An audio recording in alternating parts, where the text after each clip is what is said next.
Insperity presents the Small Business Advocate Show with Jim Blasingame, brought to you by FedEx, CareerBuilder.com, and Palo Alto Software. This is a copyrighted production of Small Business Network, Inc., all rights reserved.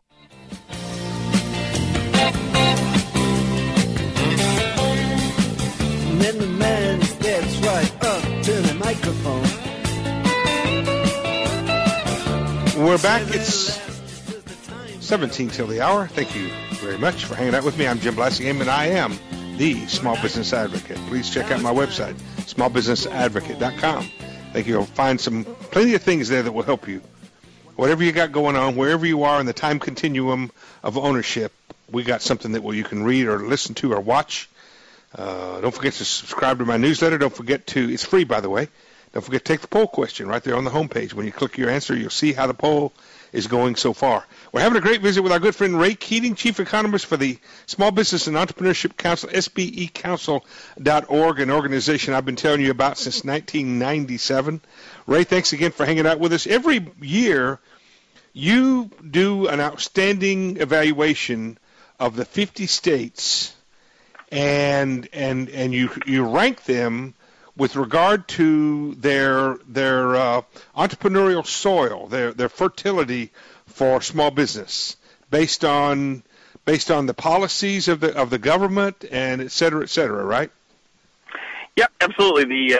The what we call the Business Policy Index. That's the new name we've put on this baby, the U.S. Business Policy Index. I just got the other one memorized. Now you got a new name. Well, you know what? We had the most difficult time explaining to people what this is about. We used to call it the Small Business Survival Index, right. But this makes it clear. We rank states based on policy measures, public policy measures, and costs that impact small businesses and entrepreneurs and investors, quite frankly. Right. And we're up to 46 different measures, so I think it's the most comprehensive index out there on anything like this. Right. And we look at, the tax and regulatory and government spending measures and just the general overall climate. Are your policies, the policies decided by elected officials, do they make for a positive environment for small business and entrepreneurship, or do they make for a negative environment? And that's the bottom line. That's the question. And the best state was South Dakota. That's pretty much, they've been kind of hanging in there at the top for a long time, haven't they? Yeah, and, we don't, you can't strictly compare this to previous years because we make it bigger and better. But, yeah, I mean, South Dakota is number one. It's been there a long time. Nevada's number two. Texas, number three. Wyoming and Florida make out the top five. So those are states that, for example, if you look at South Dakota, Nevada, Texas, Wyoming, you throw in number six, the state of Washington, those states have no income or capital gains taxes whatsoever. How did Washington, is that what put Washington over the edge? Because Washington is a major blue state. How did Washington get on the top? Is it because of their income tax? Yeah, I mean, the fact that it has no income on or capital gains taxes on either individuals or corporations is a huge advantage. Right. There are obviously negatives, many negatives actually, for Washington as well, especially on the regulatory front and on the gross receipts tax front. So they have their problems. But, when you don't have any kind of income taxes, that's a huge plus for your state. Right. I mean, that's bottom line. And the worst 5 or 6 are all blue states: Hawaii, Maine, New York, Vermont, New Jersey. California is number 50. And these are all states. I mean, folks, if you want to see where small business owners are allowed to flourish, I'm not making a value judgment here, folks. I'm just calling it like it is. Most of them are in the red states. Well, these are the numbers. I mean, it's straightforward stuff. Right. You can take it. Everybody can go to our website. There's no politics in your ranking.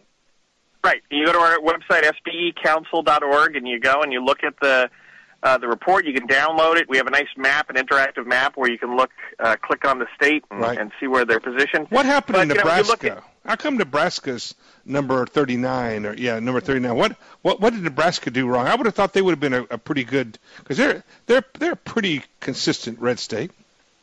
They are, but you know what? Policymaking is policymaking. So there are a whole host of states that make not so great decisions, and Nebraska has assorted costs that push the state up high. So it's not a strictly red state, blue state. You just said Washington, right? Right. Which is a pretty blue state, and Nebraska a pretty red state. But the bottom line is, what are the policies that are decided? Very interesting. It doesn't matter. We all know it matters to a certain extent, but it doesn't matter what party you're a member of if you make the right decision or not. Any states on the list here that seem to have made a pretty good jump because of some recent policies you saw? Indiana. Maybe Indiana? Yeah, Indiana has moved up in the right. And again, we got to be careful comparing it to previous years, but just in terms of taking the index as it is now, Indiana has made some decisions that certainly has improved its ranking. Michigan in the recent years, Michigan has been an economic mess for so long, at least they're giving it a valiant effort, and they have certainly climbed up and made. I was going to say, did you give them points because of? Did this come out in time for you to give them points for their employment decision? Yeah, the right to work decision will be reflected in next year's ranking. So they're already number 11. So that right to work decision will push them up even higher. Wow. So that's a good thing for them. You got Michigan ahead of Indiana? Well, again, the numbers are the numbers. You look at the changes in Michigan recently.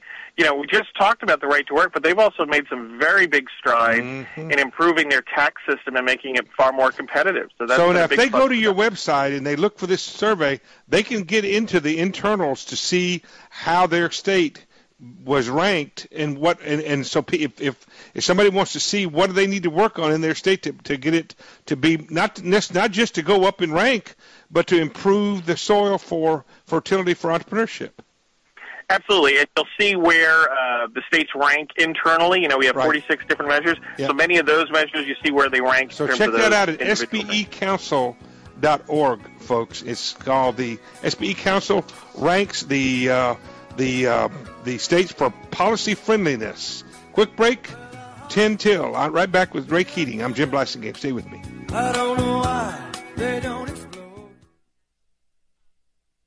Insperity presents the Small Business Advocate Show with Jim Blasingame, brought to you by FedEx, CareerBuilder.com, and Palo Alto Software. This is a copyrighted production of Small Business Network, Inc., intended for the private use of our audience. Except as otherwise provided by copyright law, all other copying, redistribution, or publication without prior written consent is prohibited. All rights reserved.